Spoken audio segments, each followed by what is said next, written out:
గీతా మకరందం భగవద్గీత 16వ అధ్యాయం 6వ శ్లోకం.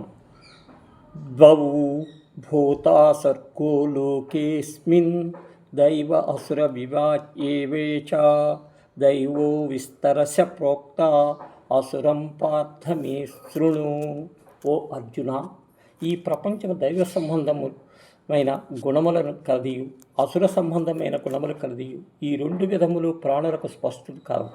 అతడు దైవ సంబంధమైన వారిని గురించి నీకు విస్తరముగా తెలిపి తిని, ఇక అసుర సంబంధమైన వారిని గురించి నా వలన వినుము. వాస్తవముగా ఈ ప్రపంచము రెండు జాతులు అన్నవి శ్లోకముల ద్వారా తెలియచున్నది. దైవజాతి, అసుర జాతి అనగా ఒకటి ఆర్యజాతి, మరొకటి అనార్య జాతి. తక్కిన వారు అవాంతర జాతులన్నీ తదుపరి ఏర్పడినవే అగును. కావున ప్రతివారు తాము ఏ జాతికి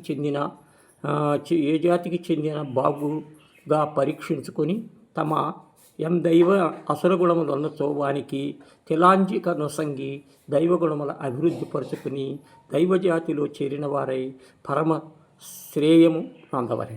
ఈ అసుర స్వభావాన్ని గురించి 12 శ్లోకముల చివర వివరముగా బోధించుతున్నారు.